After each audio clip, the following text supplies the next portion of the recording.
Good evening, everybody. I'm Aarti. I'm an engineering student. I believe that most religions are just a set of beliefs. Hinduism is a belief, Islam is a belief, Christianity is a belief. And most major religions like the Islam or the Hinduism or the Christianity have been formed through ages. They have come past through a lot of ages. So they can be a lot of additions and subtractions which can add value to the religion and which can also cause some kind of a demolition to the name of the religion itself. So my question is, why do we have to stick on to few religious books like the Quran or the Vedas to follow a life of our own? Why can't we just take the rights, the positives and the negatives and leave the negatives alone and take the positives of the Quran and take the positives of the Vedas alone and lead a life of good? And no matter what, for example, no matter what the Vedas say or no matter what the Quran says, I believe that a man should have a single wife.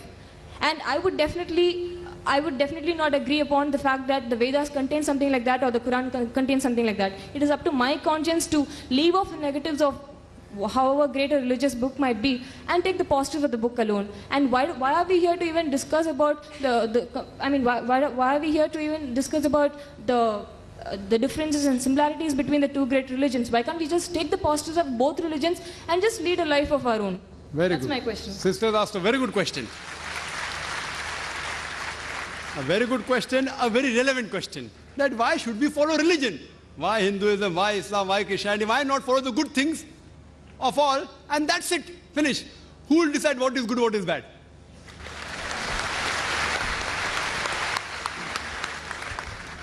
For example, in America, wearing skirts and shorts is common. Western country, it is modest.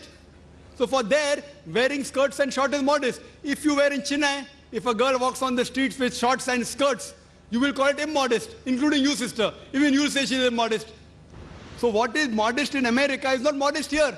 When I went to America a few years back, there was a person who told me that you Indian women, you are immodest. I was shocked. Why? How come Indian women are modest? Because when you wear the sari, you show your belly. So for the American, the woman showing the belly is immodest. So who will decide? If you go to certain Muslim countries, the Arab countries, looking at a woman, staring at a woman is immodest. Here, as long as you don't touch a woman, you can talk to her, you can look at her, it's modest. Therefore, when you greet the Indian, they say namaste without touching. In the Western countries, it is common that you shake hands. So shaking hands between a lady and a man is modesty. As long as you shake hands and don't touch any other part of the body, in some Western countries it is modest. In other Western countries, kissing a woman on the lips and the cheek is modest. In some Western countries, you can do what you want, the male and the female. As long as you do willingly, it is modest. Who will decide?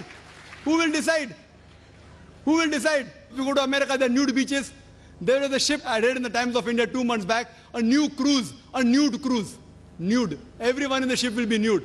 For them it is modest. Who will decide? The best person to decide is the Creator, sister. Now I am asking you, who will decide what is right, what is wrong? Who will decide?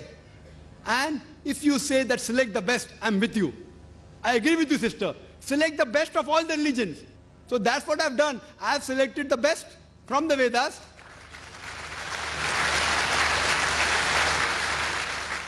But what is best is not best for you. That's the problem.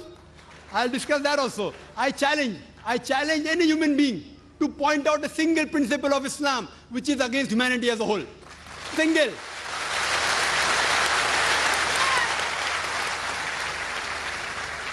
I challenge, I say, I'm not speaking on behalf of the other Muslims. I'm putting my head on the guillotine. I challenge anyone. Yes, they may be non-Muslim, may think certain thing is wrong. For example, the sister disagrees with the man having more than one wife. I'll discuss that, inshallah.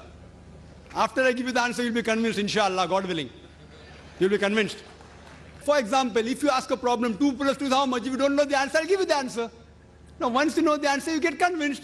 So what do you have to discuss, sister? The things which you don't agree, you can come on the microphone and tell me, I am just a student. I'll try my level best with Allah's help to try and reply. Now, though the Vedas say you can marry more than one wife, the Christian Bible says, the Quran says. Now, you don't believe in all of them, no problem. Let's talk about logic. Sister, do you know, by nature, male and female are born in equal proportion? By nature, male and female are born in equal proportion. But if you ask any pediatrician, a doctor of the children, he will tell you that the female child can fight the germs and diseases better than the male child. So in the pediatric age itself, there are more male children dying as compared to female children. So in pediatric age itself, there are more females than the males. As life goes on, death due to cigarette smoking, death due to alcoholism, death due to accident, death due to war, more male are dying as compared to female. So today in the world, there are millions of women more in the world as compared to male. Only in some countries, third world countries like India, the female population is less than the male population. You know why? Because of female infanticide. According to a BBC report, according to Emily Beckenin on the program Let Her Die, the topic was assignment. Every day, more than 3,000 fetuses are being aborted in India after they identified that they're females. That means more than 1 million fetuses are being aborted in India every year after they identified they're females. If you stop this evil practice, and according to Tamil Nadu Government Hospital report, this state of yours, that report says out of 10 female born alive, 4 are put to death. Do you say it is right? It is wrong. If you stop this evil practice, even in India, the female population will become more than the male population. In America alone, there are 7.8 million females more than male. In UK alone, there are 4 million female more than male. In Germany alone, there are 5 million female more than male. In Russia alone, there are 9 million female more than male. God alone knows how many millions of females are more than males in the world. Suppose, sister, hypothetical question.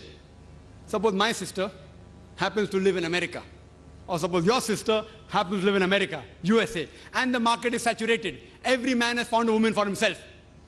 Yet, there will be 7.8 million females who will not find life partners. Now, only option remaining for them, for these females who have got no life partner, is that either marry a man who already has a wife or become public property.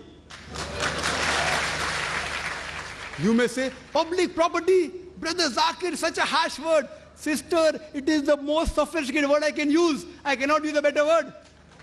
In America, on average, the statistics tell us a person has 8 different sexual partners before you settle down with one. Mistresses is common. You can have 10, 20, 30, no problem. 100 also. The law will not say anything. If you marry more than one wife, that thing doesn't go down their throat. Why? In mistresses, the woman does not get a right. She's degraded. She's dishonored. In Islam, when you have a second wife, you have to give equal rights. She has the honor. She has respect. But I do agree with you, sister. I agree with you that no woman under normal circumstances would like to share a husband with any other woman. I agree with you. I agree with you, sister. But the basic law of the Islamic Sharia is let a small loss take place to prevent a big loss. Means let a small loss take place to prevent a big loss. So all the Muslim women who know that there are millions of women, if they would not allow their husband to have more than one wife, they will become public property. They say, we would not mind sharing a husband to prevent our other sisters to become public property. Hope that answers the question.